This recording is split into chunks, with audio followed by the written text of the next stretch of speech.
Cristiano Ronaldo, il s'est rendu en Iran parce que c'est un match de Ligue des champions asiatiques entre le club de Al Nasser, donc le club d'Arabie Saoudite, et le club de Persépolis en Iran.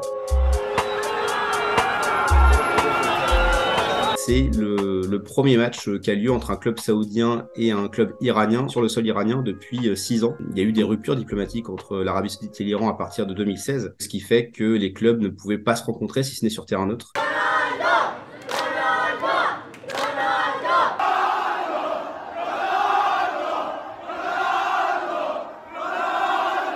Cristiano Ronaldo et son équipe d'Al Nasser qui vient à Téhéran, ils ont été accueillis comme des ambassadeurs.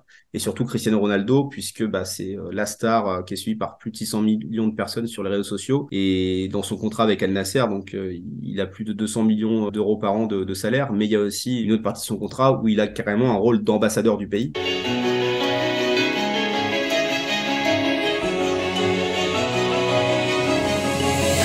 Donc, on voyait peut-être plus ce rôle en tant qu'ambassadeur au niveau du tourisme, au niveau des campagnes, en tout cas pour attirer les touristes étrangers en Arabie Saoudite, parce qu'il y a une volonté de l'Arabie Saoudite de diversifier son économie, notamment à travers son plan Vision 2030. Mais on voit que ça peut aussi être utilisé comme un moyen d'affiner les relations internationales avec des voisins où il y avait avant des relations plutôt compliquées. On sait qu'il y a pu avoir des événements par le passé, je pense notamment au match de la Coupe du Monde 98 en France, où il y avait ce fameux match de la paix entre l'Iran et les États-Unis, donc ça avait été instrumentalisé pour accélérer la reprise diplomatique. L'Arabie Saoudite et l'Iran, ce sont deux pays qui sont historiquement rivaux. L'Arabie Saoudite qui est un pays à majorité sunnite et l'Iran qui est un pays à majorité chiite. Ces tensions propres à la région, notamment aussi accélérées par la guerre au Yémen, où c'était un peu une guerre interposée entre ces deux États-là, eh bien, il y a eu une rupture des relations diplomatiques en 2016. Et là, en fait, depuis un basculement géopolitique avec les conséquences de la guerre en Ukraine, l'Arabie Saoudite est moins un allié important pour les États-Unis. Ils essayent d'avoir leur propre ligne.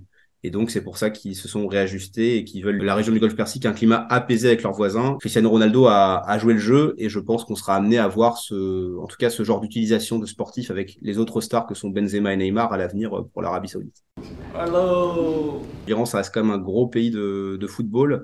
On peut le voir notamment à travers les audiences dans les stades et parfois même les stades, c'est des lieux de contre-pouvoir au niveau de l'Iran. Ça fait 1 an qu'en tout cas les manifestations sont matées par le pouvoir en place. Donc le fait en tout cas de voir une telle star, c'est aussi une bulle de respiration pour la population.